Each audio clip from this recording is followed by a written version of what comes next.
Thank you. Good morning, everyone. I'd like to call the meeting to order and acknowledge that we're in Treaty 1 territory, the home and traditional lands of the Anishinaabe, Ojibwe, Innu, Cree, and Dakota peoples, and in the national homeland of the Red River Métis.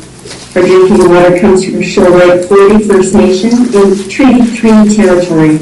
My name is Lynn Nesbitt. I'll be chairing the panel today.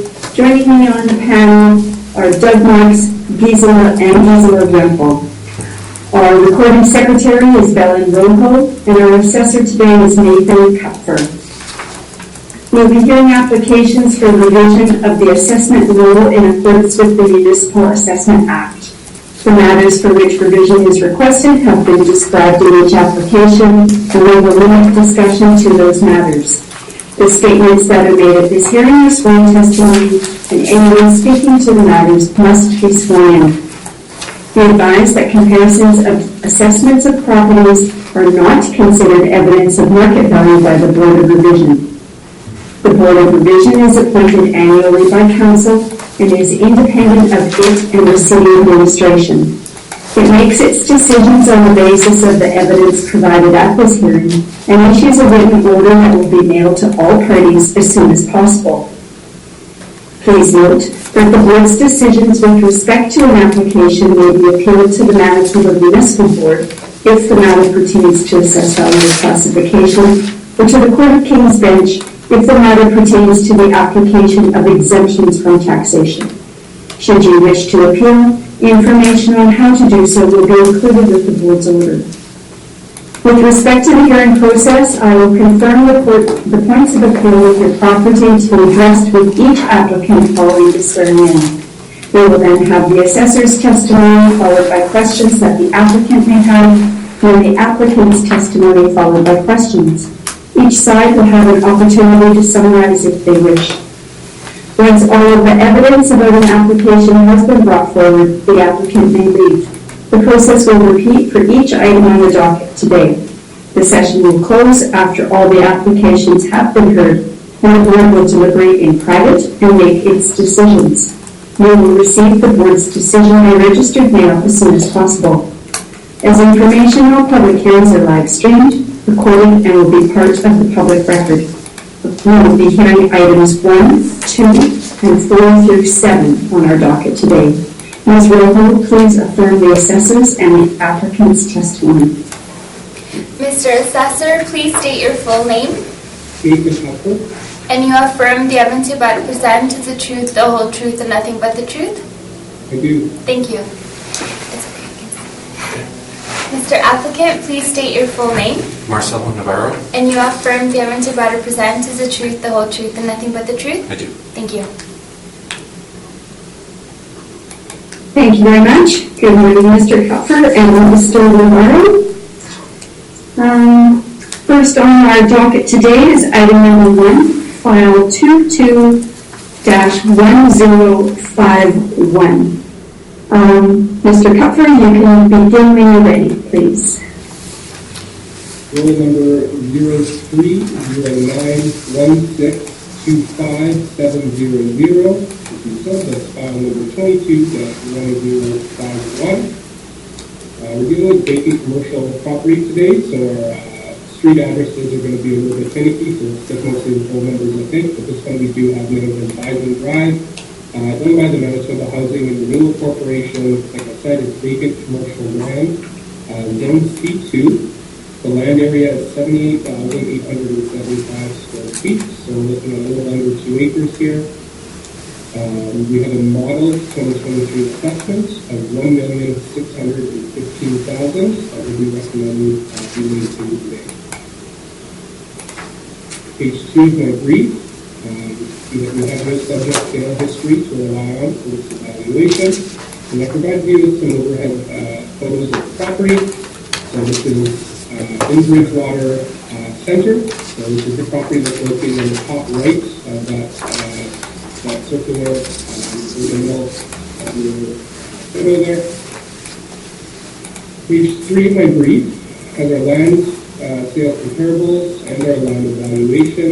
I'm just giving you a breakdown here. So that's 78,875 square feet, breaks down to a model $20.48 a foot. This is arriving at $1,616,000 value. All 5 of the comparables that I've selected for you are in Bridgewater Forest, and I've actually done up a map for both this property and all the other properties that we're going to be discussing today, so you have a good point of reference for the location of the comparable. So if you scroll beyond page 3, you can see the location of the subject property relevant to the 1, 2, 3, 4, 5 comparables that I found. In my opinion, these are all fairly strong comparables, but I would put the most weight on comparables 4 and comparables 5. Comparable 4 in particular on Center Street, you can see it's directly across the street, one property to the north. It's similarly sized, it has the same zoning, and it's sold in 2019 for a fairly close reference date, and that's over $25.19 a foot, so more than supports our model investment here. And I think the rest of the comparables do a good job of that as well. I've included photos of all 5 comparables. A photo from essentially effectively close to when the sale was taken, and then a more recent photo to supplement that so you can see what it's been developed into. So for example, comparable 1 was developed into residential, along with comparable 2 here was residential, comparable 3 here was residential, and then comparable 4 was developed, it looks like it's multifamily. You see that there's an apartment and a condo building here. And then comparable 5 here is not yet developed. You can see they've got piles in the front there. So it's the more recent sale. So that's all the information I have for you today. It's a wonderfully comparable, I think, based on the proximity, size, all the information I obtained. Our model assessment is well supported. So I'm very familiar with what we do. Thank you, Mr. Cutler. Mr. Navarro? I have no questions. Okay, Mr. Marks?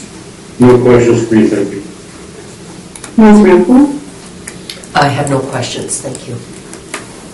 Okay, my only question is if comp 4 and comp 5 are your best comps and relatively recent sales, and they're at $25 a square foot and $28 a square foot respectively, why is your model showing 19? Our model, it depends on the value sometimes. Sometimes they're high, sometimes they're low, sometimes they're relatively reasonable. This one is down slightly in the lower end. I didn't apply for an increase or anything, so they're recommended for Okay, thank you very much. Mr. Navarro? We're asking for the board to confirm the 2023 assessment.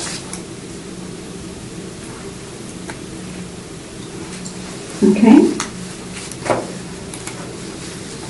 So you're declining to make any additional presentation? No, I think once we've confirmed it, we don't really need to Yeah, that's add to fine. that. No, that's okay. I was just confirming that. Yeah.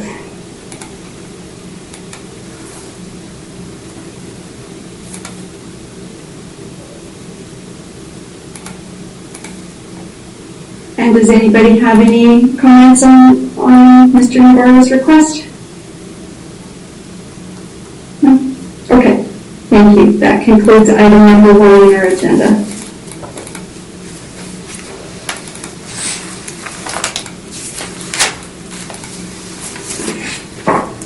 Item 2 on our agenda. Another property on Bison Drive, file number 221052. Mr. Cutler, when you're ready. Roll number 030916258000, again, Street address Bison Drive. Excuse me. It's a very similar property, similarly located in Bridgewater Center. The land area of 82,326 square feet, so just a bit larger than the previous property we discussed. And the model assessment is $1,665,000. Again, at land value. Page 2 of the brief will show you here. So this is the property directly across the street from the one we just discussed. And one property just south, what I would say is our best comparable there, comparable number 4. Given the proximity, I've supplied all the same comparables here, and I've simply updated the map to show you the location of this subject property relative to the comparables that we can see on our website.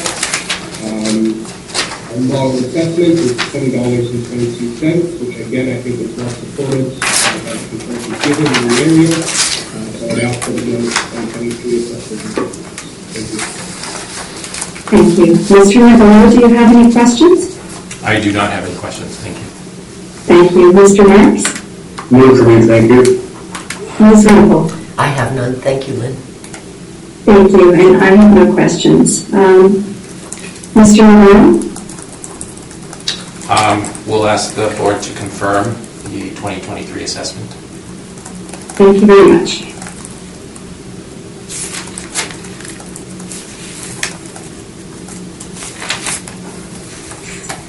Okay.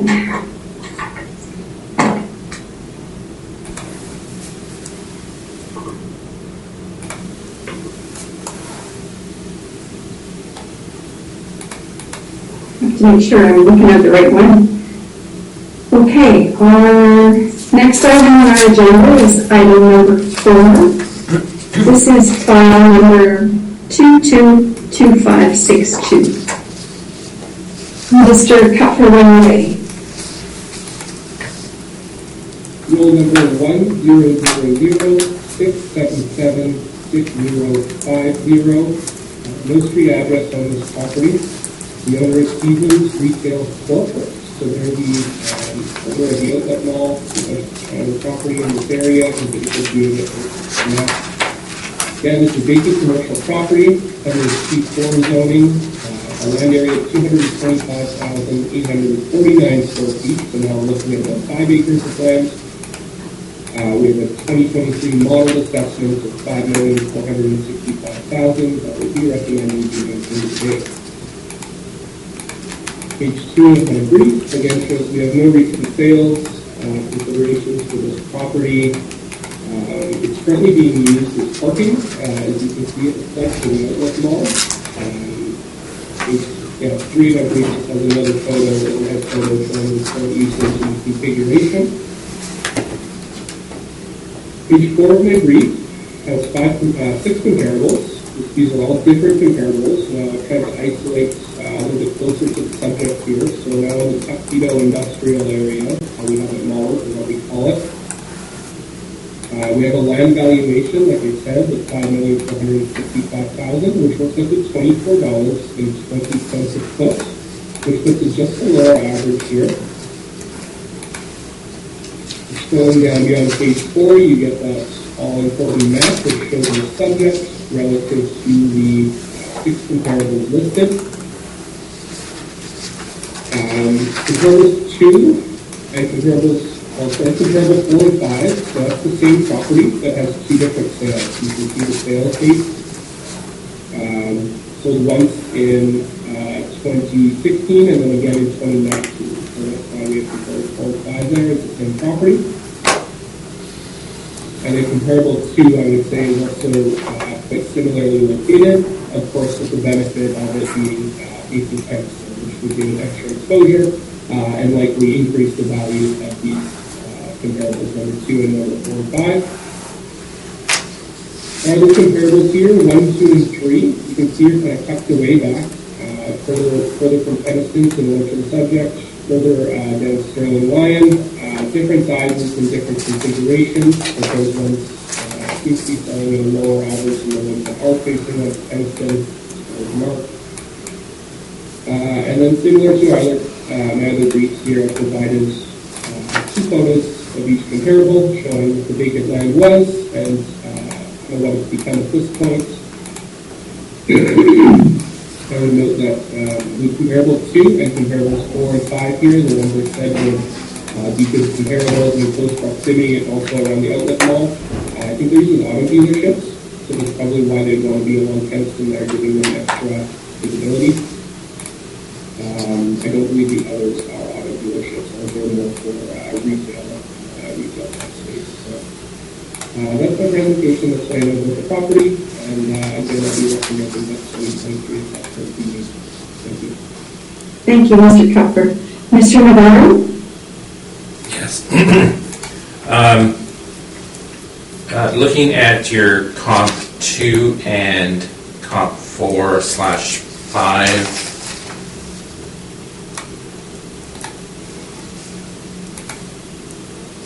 Sorry, if you just give me a minute, I'm just going to get my bearings here. So comp 4 and 5 are smaller, correct? And as you mentioned in your own presentation, there would be the exposure that would probably add some value to that, correct? Both of those are correct, yes. The Okay. smaller lot size, which notes that it would probably offer a higher price per square foot, and the exposure on the council, I imagine, would be beneficial for the dealership for the business. So this is both their points.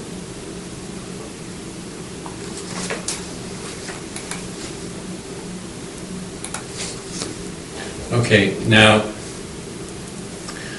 1 and 2 are C4. They have the same zoning as the current. Do you have an explanation as to why there is such a disparity in the sale values for these two lots? Which two? Number 1 and number 2. Sorry. Number 1 is... Where is number 1? Number 1 is here. Number 2 is...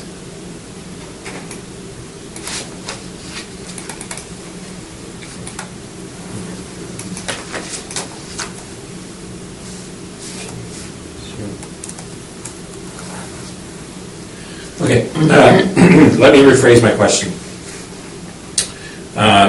Comparables 1 and 3 are kind of inset, correct?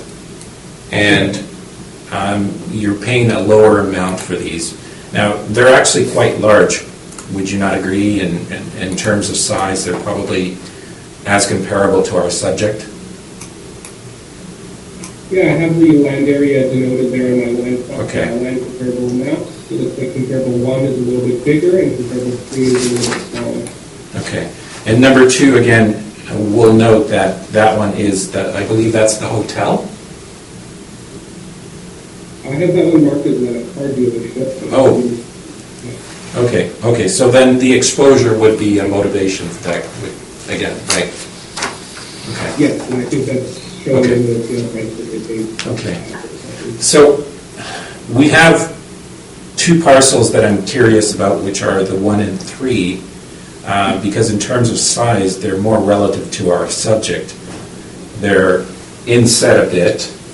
I don't know if they're developed at this point, but they're showing a considerably lower rate per square foot. Now, granted, these sales occurred in 2014 and 2012, so there probably would be some upward movement. But would you say that you're paying less for, parcels that are probably inset a bit more? That's probably one of the factors. If you scroll through my brief there, Marcel, you can see comparable 1, that's been developed. Yeah. And then comparable 3, it looks like it was developed into multifamily. Okay. Those are my questions. Thank you. Thank you. Mr. Marks, do you have any questions? No, my questions have been answered, thank you. Thank you.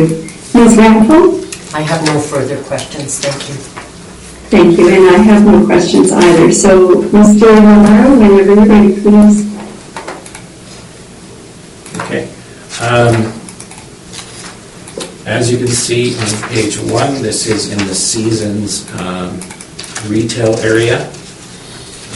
And if you turn to page 6, you can see the general location. I would agree that this is probably being used as parking right now, although it's not officially parking. It's not paved or anything like that. I've parked on it before, and it's kind of just a free-for-all. It's not officially parking. So I don't think that there's been any contemplation for development at this point. There's been no plans that we've looked at that are available that show what it's going to become. Although it's probably going to, become some type of commercial development. In terms of the sales that we used, you can turn to page 11, and these are the sales that we looked at.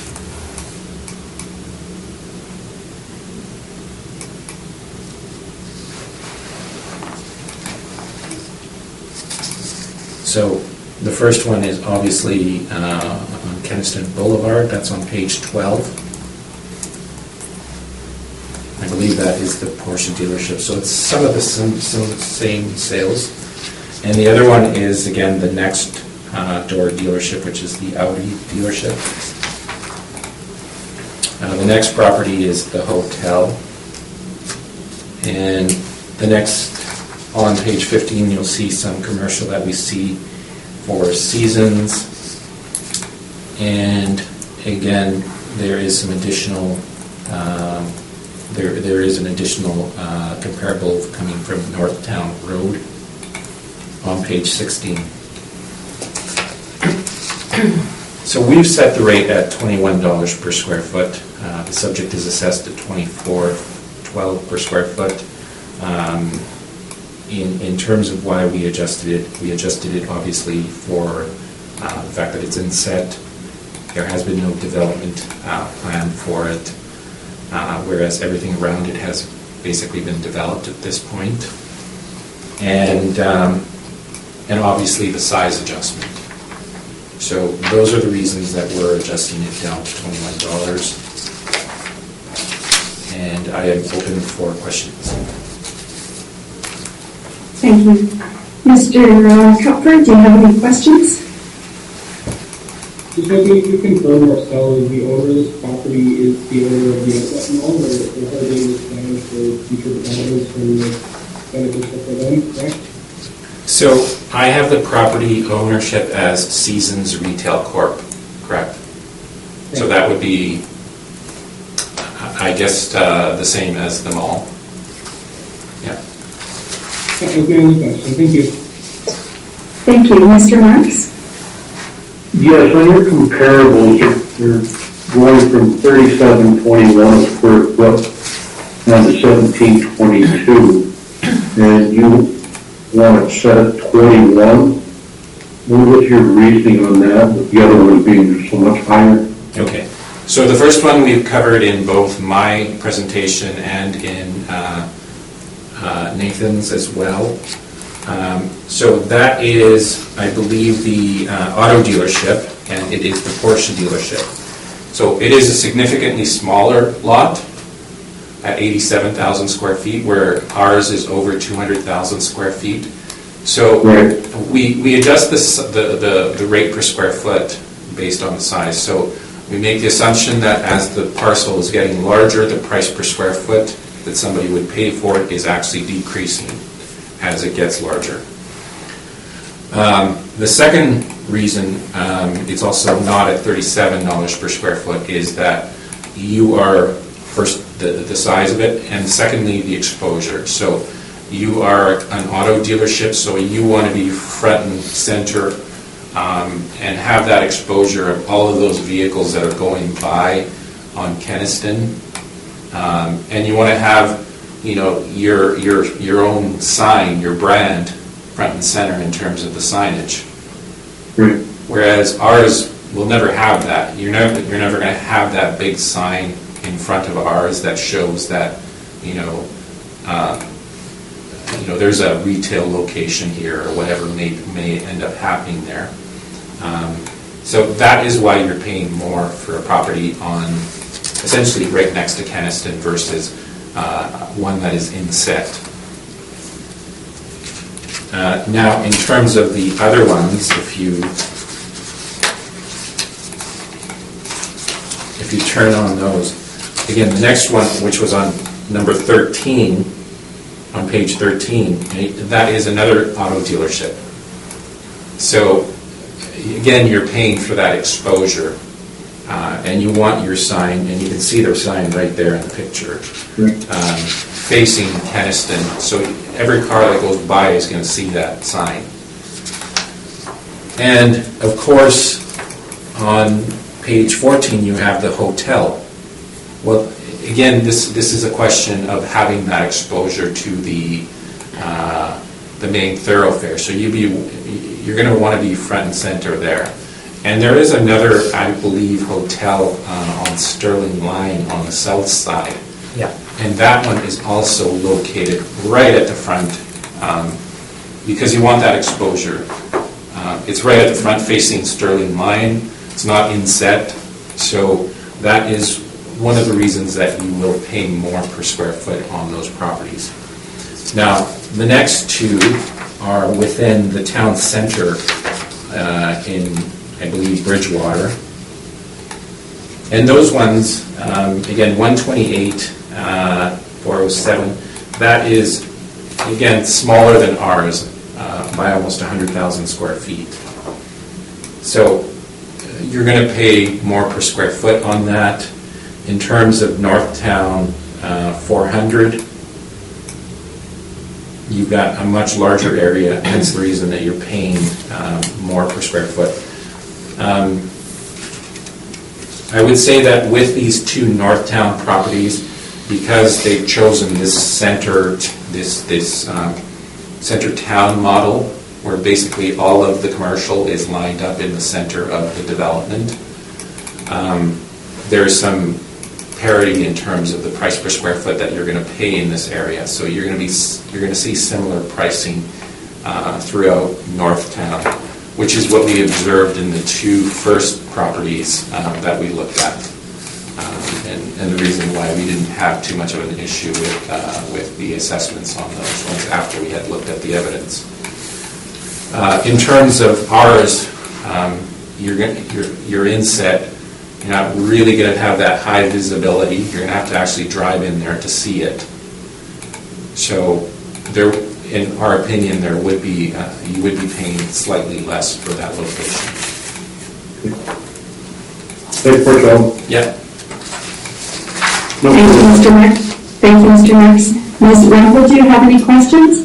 Yes, I'm just wondering, maybe you can explain to me exactly where this property is. So the shopping mall is north of this property? Yes. So if you turn to page 4, so there's two entrances into the shopping mall, right? Right. You're familiar with them. There's one on the east side, which is closer to Keniston, and then there's the next one, okay? So what you're looking at is the one that's closer to Keniston there, right in the middle, Okay. right about there. Oh, yeah, okay? I recognize it. So you're driving in it, Keniston. You're driving in from Sterling Mine, you go Right. in there, and then you do the loop around.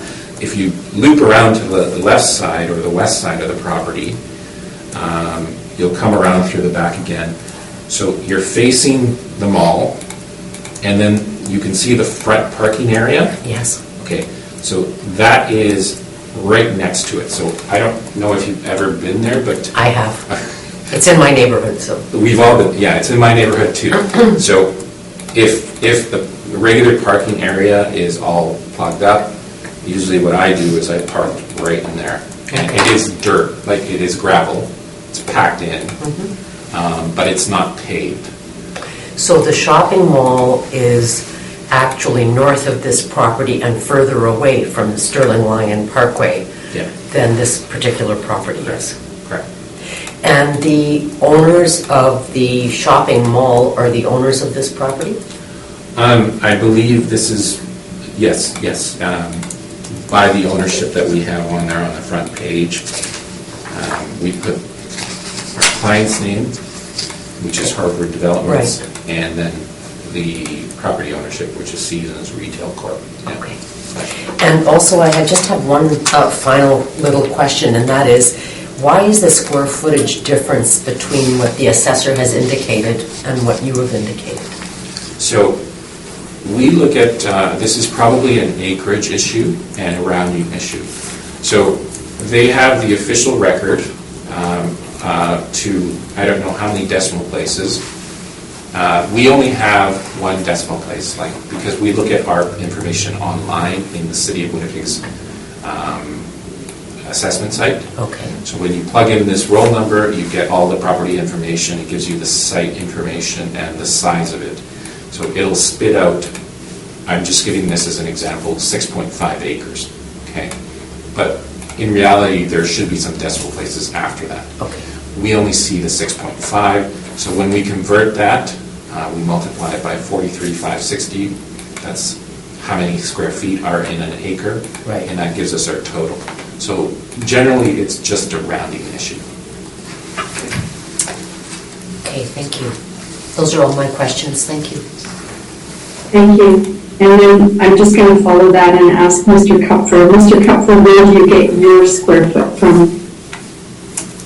My understanding is the entrance has a square footage amount, not as an acreage amount, so for us, there's a conversion there. And then when it's on the public website, maybe for user understanding or for whatever reason, it does convert that square footage into an acreage, and maybe that whether it's converted back from an acreage into a square footage or a completely different amount, I can't say exactly, but we will start with our square footage based on the plans that we get. Okay, that was my question. It's based on the plans, like the actual plans. Subdivision, we get a kind of the template, and then we draw the map based on that. So your square footage then is the official square footage, I would think so, yes. the legal square footage. Okay, okay, thank you. And I have no additional questions. Thank you. So we'll now move to item number 5 on our agenda, and that is file number 222561. Mr. Kupfer, you're ready.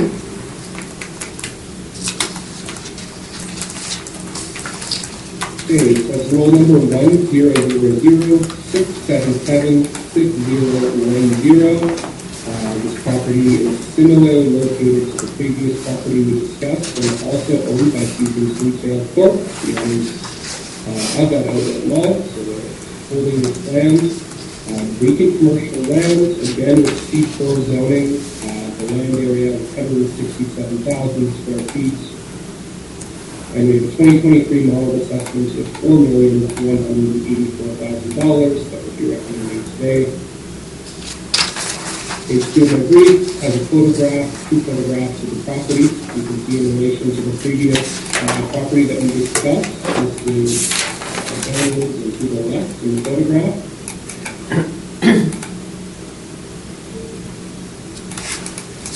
Page 3 of my brief has the same land sale comparables. Again, everything is located in Tuxedo Industrial, so I've done my best to isolate this area just for you as I can.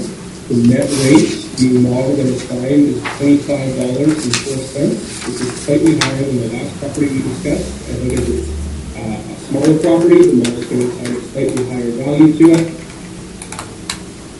And then following page 3 of my brief, you have that all-important map again, which shows the subject property. Again, I provided all the same comparables with the previous property, given how close it is. This property is fronting onto Sterling Line, so I wouldn't say that it's an inset or a setback property. It's not facing Henderson, but it is facing Sterling Line. And similar to the last brief, I provided all the photos of our comparables as well. All the information I have on the property, and we'll be recommending that $4,184,000 be made. Thank you. Thank you, Mr. Kupfer. Mr. Navarro, do you have any questions? These are the same sales that we used in the previous one? Correct. Okay, so I don't think we need to ask any questions regarding the sales. We've already covered them once, so I'm good with that. Okay, thank you, Mr. Navarro. Mr. Marks, do you have any questions? No questions from me, thank you. Thank you. Ms. Rampa? I have no questions, thank you. Thank you very much. Mr. Navarro, you can go ahead with your presentation. Okay, so here we have another property, roll number 10006776010, and we have, I believe, the same ownership and client here, Harvard Developments and Seasons Retail Corp. This parcel is 3.8 acres and is zone C4. So we've been through this information before. You can see the general location of the property on page 6. And if you turn to the sales on page 11, it is the same grouping of sales. The only adjustment that we've made in this situation is because the property is smaller, we've adjusted the price per square foot to $24 per square foot. So it would be the same logic as the other one. The other one was larger, so we chose a value around $21 per square foot. This one is smaller.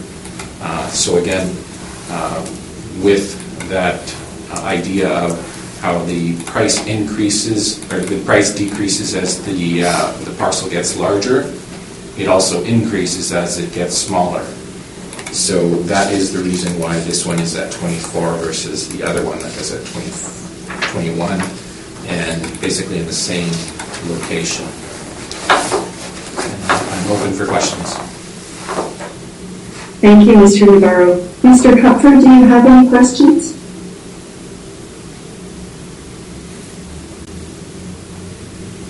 No questions, thank you. Thank you. Mr. Marks, do you have any questions? No, for me, thank you very much. Ms. Rambo? No, thank you very much. Thank you very much. Okay, speeding right along here. We'll now move to item number 6 on our agenda. That's file number 22-3222. Mr. Kupfer, when you're ready, please. Rule number 030913854000, again, new street address. The owner of the property is actually the city of Winnipeg. So it's like a lease out to our dealership who uses it.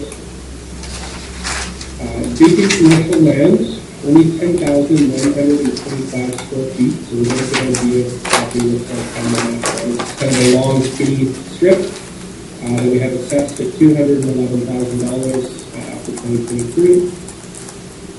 Page 2 and 3 in the brief, you can get a good look at the property. So it's on the edge of where you can see the car dealership line is there, and understanding is used in that parking for the dealership as well. So good car dealership usage. It's also land that's currently on the way to be there. So, land.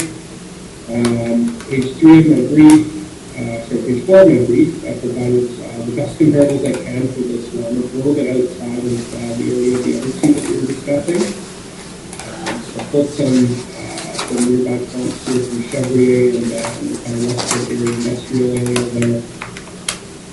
Available again on my map. You can get an idea of what the property is going for, located just north of Bishop Ramsey here. Similar to the other vacant land properties that we discussed, we're going to average that price at $22, so it's a little bit lower than the one previously. This property is being modeled at $19.31 a foot. I think the net value is $211,000. A bit of a tricky property, but my understanding is this land has been part of the original land sale of the adjoining property there that was transacted for $20 plus a foot. So the rest of the land would have the way car dealerships as they've established transact for. So I am going to recommend that $19.31 be maintained, and we'll continue the best. Thank you. Thank you. Mr. Navarro, do you have any questions? Sure. So I'm not picking at this because I ran into the same issue. There are obviously not many sales to compare to this property, correct? Yeah, given the size and shape. Okay. And in terms of the comparables that you have, I don't have the page number, but I think it's page 5. It's where the map is of all of your sales. Yeah. Okay. And as you can see there, most of these properties are of a configuration that you could probably work with in terms of trying to develop them, correct? Right. Okay. Now, if you look at our subject, there really is not anything that you could develop this into, correct? if it was purchased by the adjoining property, then they could use it as part of their development or whatever. Correct. For the car dealership. Correct, but we are looking at this property as it stands by itself, not with the adjacent property. So if we're valuing this property and not the one next door, because that is the purpose of this assessment, the purpose of the valuation is to value this property, not the one next door, and not its relation to this one. Is there anything that could be done with that, other than maybe providing extra parking for the adjacent lot? My thoughts, parking or potentially signage, advertising, that sort of thing. Okay. And you're not going to derive very much value out of that, correct? If we go by the notion that the value of land is dependent on the notion of how much profit you're going to get out of that land, you're not going to get much profit out of this land, correct? I mean, you would make that based on a percentage of the value of the land, but if it's gross enough that you're going to make off of a $211,000 piece of land, going to be much. Would you be able to get, 4%, 5%, trying to rent it out, eventually? I don't know, to be honest. And are you aware of what the city rents it out for? No, I'm not. Okay. You're not privy to that information? I don't know if I am or not, but I was able to find it in the time that I had compared to this year. Okay. So, based on the fact that this property is actually being used by the property next door, could that value actually not be taken off of the main holding, which is actually the dealership?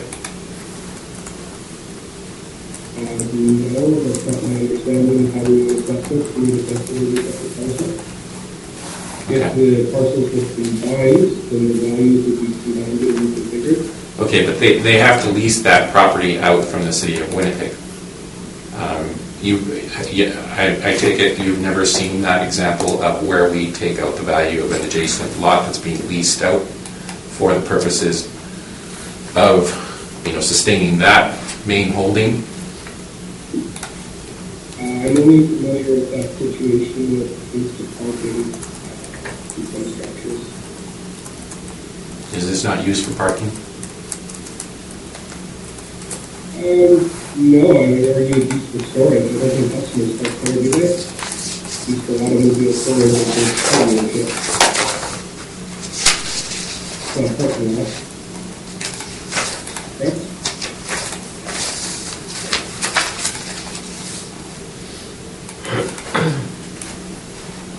Yeah, I am actually not sure what it's used for. But I'll leave my thoughts there, and I'll continue with them in my presentation. Thank you. Thank you, Mr. Navarro. Mr. Marks, do you have any questions? Yes, what is the width of that lot feet? Do a quick note that's going here.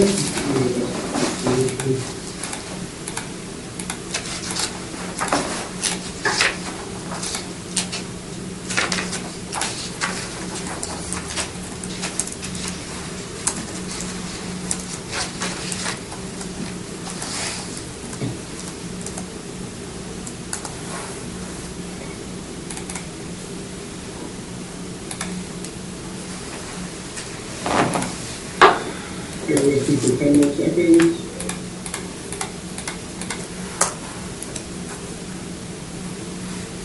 So the width of the property, it's a little bit thicker, I would say the south end, a little thinner at the north part, but I'll give you a measurement right in the middle of this. So let's give you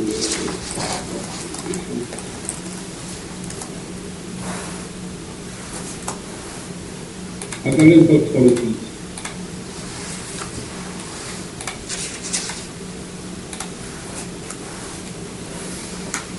About 20 feet. 20 feet. So as a standalone piece of property, this really couldn't be utilized for anything other than what the dealership next door could use it for. Is that correct?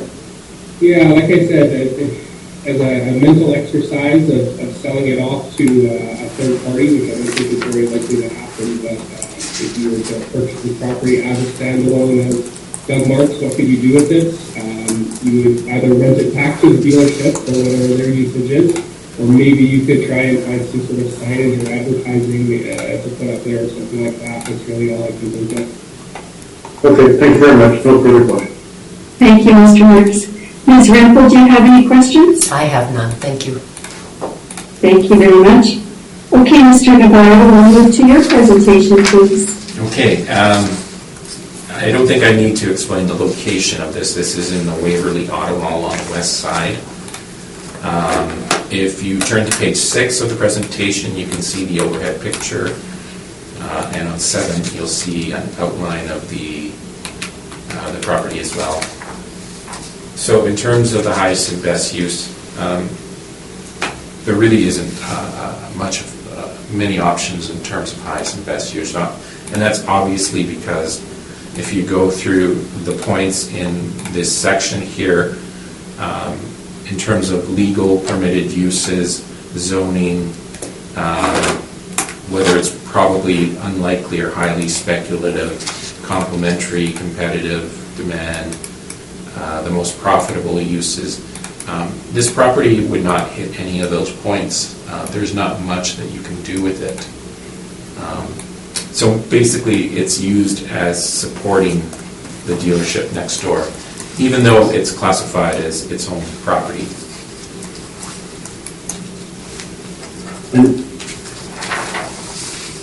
So in terms of sales, well, all the sales are going to indicate higher prices, but that's because we're looking at properties that can be developed.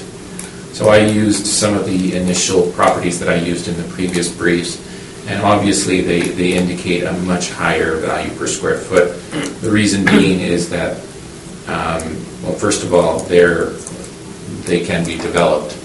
And even when you take into account the sizing difference, the economies of scale, you're not going to be able to find much comparison in terms of this. There are some CMU sales below that, which again, in terms of size and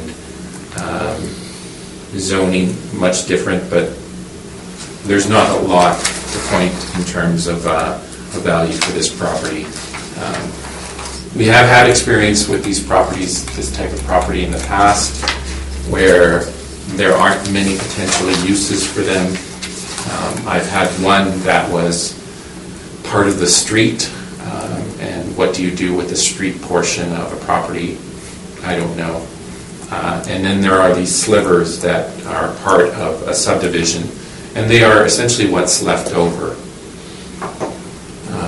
You can't do anything with this. We put a rate of $5 per square foot on it. It gives us a nominal value of about $55,000. We think that's fair, based on the fact that you can't really do anything with it. You're not going to derive too much wealth from this. And I don't think anybody really is going to go out of their way to actually buy this property. So we've put in a fairly low value, substantially lower than what the assessor is at $55,000. And I'm open for questions. Thank you, Mr. Murray. Mr. Cupford, do you have any questions? Did you review the lease agreement there, Solo? I didn't review the lease agreement. We're actually not, we couldn't release it anyways if we had it. But again, we're not even, I mean, we're not entirely sure whether there is a lease agreement, other than there has been a lease signed. We don't know what the terms are. I really can't tell you much more than that.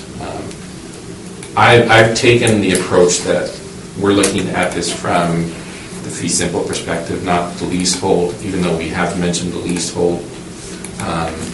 But at the same time, there has to be some logic in this also. If you're not going to be able to derive wealth from this property, and it can't be used for very much other than supporting the property next door, then I don't see how it can have, you know, a value of $211,000. That's why we've adjusted it.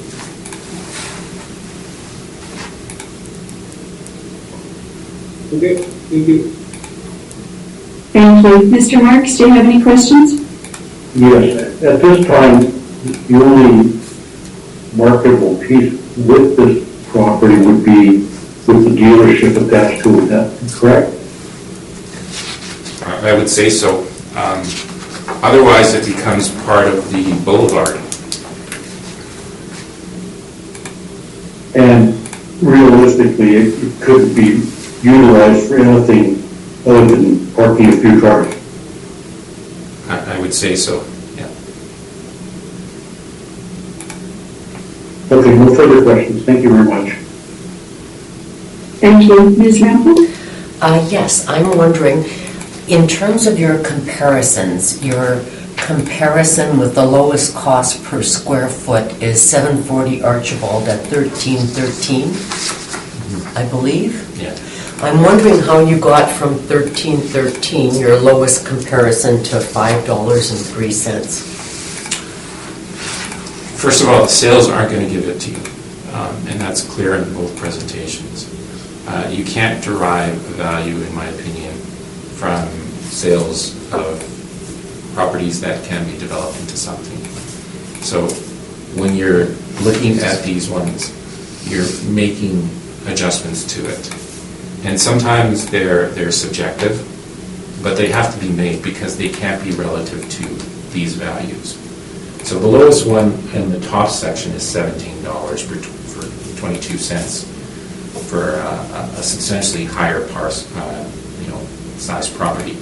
And the lowest one is $37.21 for a parcel of 87,000 square feet. So the logic is that you decrease the value based on whether it can be. The considerations that you're taking into account are: can it be developed? Is it physically possible? Is it legally permissible? And what type of maximally productive use are you going to get out of it? Well, it fails on all of those. So in terms of highest and best use, it's really hard to actually pick out a highest and best use for this property, other than on a supporting role. And most properties you can pick out as a highest and best use. All of these properties that are listed there, and the properties that are listed in the assessor's comparables, have a highest and best use. They can all be readily converted into something else. And how you come up with a value for something that can't be developed really into anything else, really, I think you're just looking for a value that makes sense in terms of a low value, because you're not going to be able to derive any wealth out of it, or a minimally amount. I understand that, but I'm wondering how you got to $5.03. Actually, if you really Like, want to... why 3 cents? $5.03. Just, As opposed to $5? yeah. Well, the $5 is actually one that I've used for several other properties that are of this type of configuration, Okay. where there is no productive use for the property. You can't really do anything with them, and they're scattered throughout the city. Mm-hmm. Understood, yeah. And sometimes, as I mentioned, they're excess of a plan of subdivision. There's always an amount that's left over, and it's really just sometimes just a creepy little corner in the edge of a subdivision, or sometimes it's a right-of-way that was there previously, and then it got converted into something like a street, and you can't use it anymore, but there happens to be a roll number on it. These are the types of properties that I've seen in the past where I've adjusted the values down to these amounts. And more so, I was using those as examples in terms of the valuation and taking into consideration what you can do with them, which is not really much. So it's a nominal value. But the applicant must find it useful if they are leasing it from the city of Winnipeg. Otherwise, we're not party to the details of the lease. Yes, we're not party to the details of the lease, but at the same time, we have to look at what you can do with the lot. And do you know what they're doing with the lot? I heard somebody say potentially parking, somebody say storage, so if you look at page 6, which is the overhead picture, okay, And I don't see anything there. Do you know when this photo was taken? I believe the last round of aerial photography was done in 2021. So, yeah. All right. And this Thank you. dealership has been there much longer than that. Thank you. Yeah. Those are all my questions. Thank you. Thank you. I was actually curious too. Obviously, it is advantageous for the dealership. Have they ever expressed interest in purchasing it?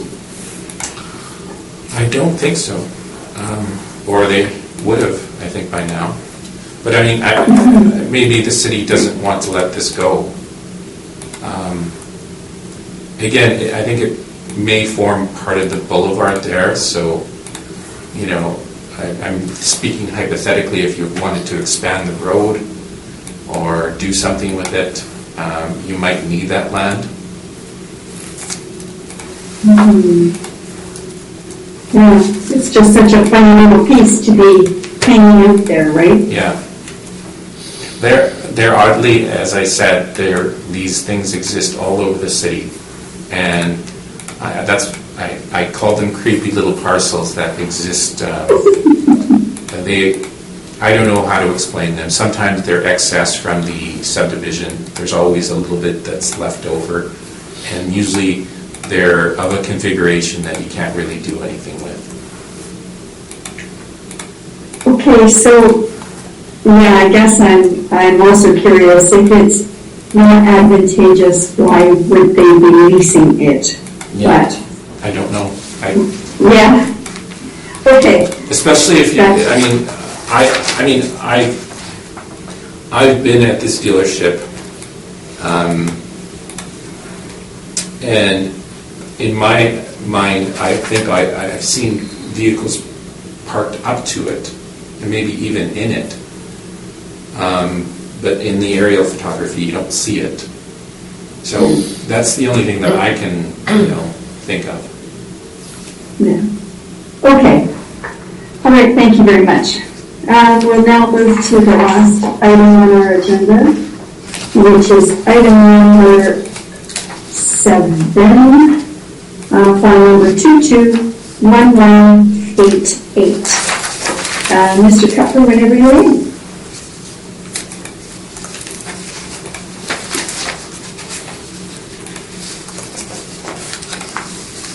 Okay, that's rule number 0306504370. This is street address 1700 Waverly Street, C3. So we are still in the Waverly Auto Mall. We're dealing with another vacant commercial piece of property here. This one's 146,452 square feet, so that's over 3 acres. M2 general zoning and 2023 model assessment $2,706,000. And the owner of Richmond Tech Limited is also one of the ownership groups we have in the auto mall. Owned by the same ownership as the property directly north of it and directly south of the round that out. Page 2 of my brief has the photographs. You can see we're just north of Bishop Brandon. This is the one tucked away in the corner there. You come into the auto mall and it would be one of the back properties here. Again, it's currently being used for parking. It's being used by the auto mall. Keep it as vacant commercial until they want to develop it, and then they do. And they keep it in the meantime. Page 3 of my brief has the land sale comparables. Got a pretty good idea throughout the day of what these properties are selling for. Because this one's about a 3-acre property. And we have a model of $18.48 per square foot being applied. And scrolling past page 3, you can see my map, which shows the location of the subject property relative to those comparables in the same area as the source of Bishop Brandon. We're going on into the comparables. South here by New Bridgewater and local here at Tuxedo. I think we need to go over them again. And I've provided all of the available photos I can of those comparables if you want to look back to see what they look like when they were sold and what they look like now. So based on that $18.48 per foot rate, it is quite reasonable. We are going to recommend that 2023 assessment be maintained $2,706,000. Thank you. Thank you, Mr. Kupfer. Mr. Navarro, do you have any questions? No, well, actually, yes. I don't necessarily disagree with the valuation of it. In fact, once I looked at the evidence for this property, I kind of reevaluated our position on it. So we'll be asking for confirmation on it. But what I would ask the assessor is, in this case, since you have the same ownership for both of these parcels, and obviously they're using it for parking, why hasn't the assessment department consolidated these roles? I can't speak to why that was Okay. Those are my questions. Thank you. Thank you. Mr. Marks, any questions? No questions for me, thank you. Ms. Renfro? No questions, thank you. Okay. And Mr. Navarro, you indicated that you'll be asking for confirmation? Correct. Okay. Okay, does anybody have any additional information they'd like to add before we conclude our hearing? Thank you. Thank you. Thank you. Thank you. Have a good day. Okay then.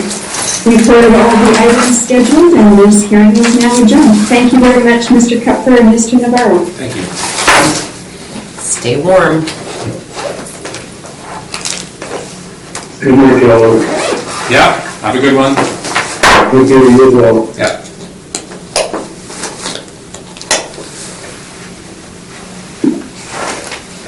Thank you very much. Thank you. Thank Have a you. good day. Yeah, you too.